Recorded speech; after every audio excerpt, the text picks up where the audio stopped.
Assalamualaikum warahmatullahi wabarakatuh. Saya Jacinta Safitri, NPME 1D018090. Di sini saya akan menjelaskan tugas pembiayaan perusahaan pertanian dengan materi jenis-jenis modal.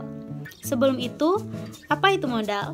Modal secara umum adalah sekumpulan uang atau barang yang digunakan sebagai dasar untuk melakukan suatu pekerjaan.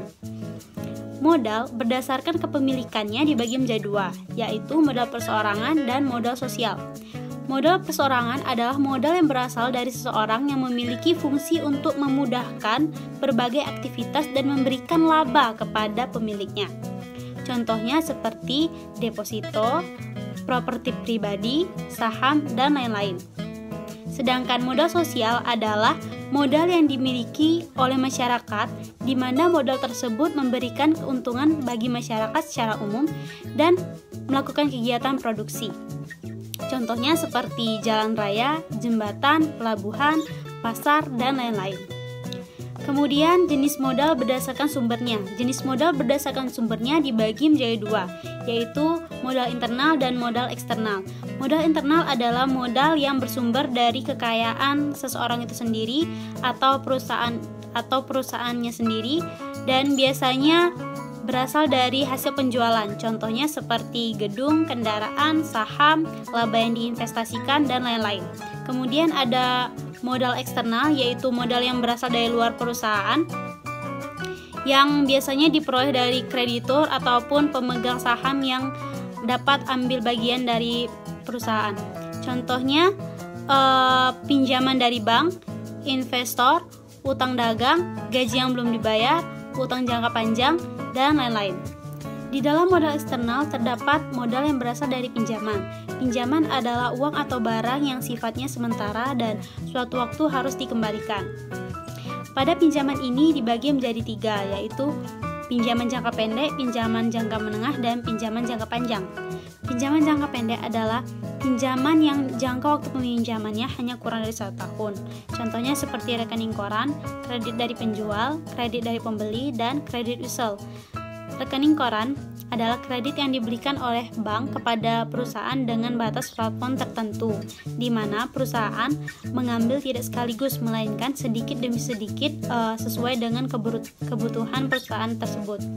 Kredit dari penjual adalah kredit perniagaan, dan kredit ini terjadi apabila penjualan dilakukan dengan kredit. Penjualan ini dilakukan dengan penjual memberikan barang terlebih dahulu dan pembeli akan membayar dengan mengangsur harga barang tersebut. Kemudian kredit dari pembeli merupakan kredit yang diberikan oleh perusahaan sebagai pembeli kepada pemasok dari barang yang dijual. Sistem ini perusahaan membayar terlebih dahulu barang yang ingin dibayar, kemudian selang beberapa waktu pemasok akan memberikan barang yang dibeli oleh perusahaan tersebut. Kemudian ada kredit usul. Kredit ini terjadi apabila suatu perusahaan mengeluarkan surat pengakuan utang yang berisi kesanggupan untuk membayar sejumlah utang tertentu kepada pihak tertentu, dan pada saat tertentu setelah surat itu ditandatangani dapat dijual atau diuangkan kepada bank. Pinjaman jangka menengah adalah pinjaman yang jangka waktu peminjamannya adalah lebih dari 1 tahun dan kurang dari 10 tahun. Contohnya adalah term loan dan leasing. Term loan adalah kredit usaha yang umur lebih dari 1 tahun dan kurang dari 10 tahun. Pada umumnya, term loan dibayar kembali dengan angsuran tetap selama periode tertentu. Term loan ini biasanya diberikan oleh bank dagang, perusahaan asuransi, dan pemasok. Kemudian ada leasing, merupakan bentuk lain dari pinjaman, di mana hanya diperoleh hak penggunaan atas suatu aktiva tanpa harus disertai hak milik. Kemudian ada pinjaman jangka panjang, adalah pinjaman yang jangka waktu peminjamannya lebih dari 10 tahun. Contohnya adalah pinjaman obligasi dan pinjaman hipotek.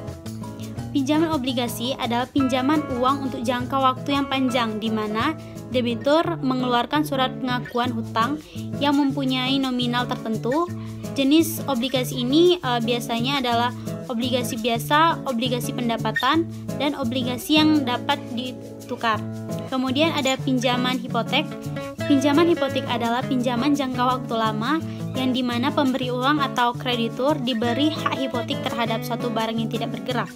Apabila debitur tidak memenuhi kewajibannya, barang tersebut dapat dijual dan hasil penjualan tersebut digunakan untuk menutupi tagihan. Kemudian modal berdasarkan sifatnya. Modal berdasarkan sifatnya dibagi menjadi dua, yaitu modal tetap dan modal lancar. Modal tetap adalah modal yang dapat digunakan untuk kegiatan produksi dalam jangka waktu panjang atau dalam jangka waktu beberapa kali produksi. Contohnya seperti tanah, gedung, mesin, kendaraan, komputer, dan lain-lain. Kemudian ada modal lancar, adalah modal yang habis dalam satu kali produksi. Contohnya seperti bahan baku, bahan bakar, dan lain-lain. Di dalam suatu perusahaan diperlukan modal sehari-hari yang dapat memenuhi kebutuhan produksi sehari-hari agar roda perusahaan tersebut dapat terus berjalan. Modal ini dinamakan dengan modal kerja.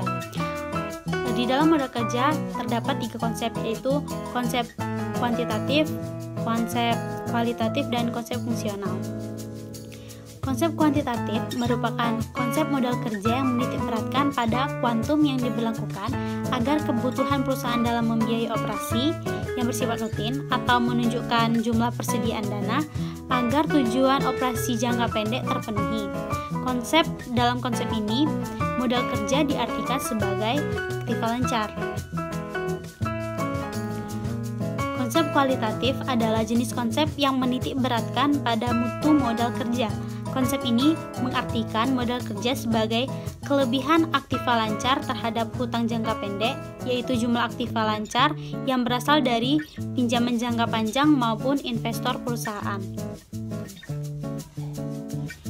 Konsep fungsional merupakan konsep modal kerja yang menitikberatkan pada fungsi dana yang dimiliki untuk menciptakan laba usaha pokok perusahaan tersebut. Kemudian jenis-jenis modal kerja dibagi menjadi 2, yaitu modal kerja permanen dan modal kerja variabel. Modal kerja permanen adalah jenis modal kerja yang harus tetap ada dalam perusahaan agar perusahaan tersebut berjalan sesuai dengan fungsinya, atau biasa dikatakan bahwa modal kerja ini dibutuhkan secara kontinu untuk kelancaran usaha tersebut. Modal kerja permanen diklasifikasikan menjadi 2, yaitu modal kerja normal dan modal kerja primer. Modal kerja normal yaitu modal kerja yang dibutuhkan untuk memperluas produksi secara normal. Modal kerja primer yaitu modal kerja minimum yang harus ada dalam perusahaan tersebut untuk menjamin keberlangsungan usahanya. Kemudian di modal kerja variabel.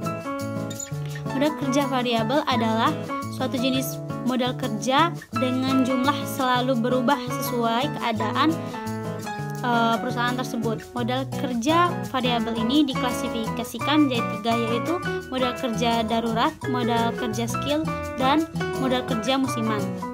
Modal kerja darurat adalah jenis modal kerja dengan jumlah tak pasti akibat adanya kondisi darurat. Kemudian modal kerja skill yaitu modal kerja dengan jumlah tak pasti akibat fluktuasi konjungtur. Kemudian ada modal kerja musiman, yaitu modal kerja yang memiliki jumlah berubah-ubah akibat perubahan musim. Dari pembahasan yang sudah kita bahas tadi, dapat kita lihat betapa pentingnya modal dalam suatu perusahaan, seperti melindungi perusahaan dari krisis karena turunnya nilai aktiva lancar, kemungkinan membayar hutang lancar agar tetap pada waktunya, kemudian pelayanan terhadap para konsumen, kesiapan perusahaan untuk beroperasi dengan lancar. Itu saja yang dapat saya sampaikan mengenai jenis-jenis modal ini. Saya tutup. Assalamualaikum warahmatullahi wabarakatuh.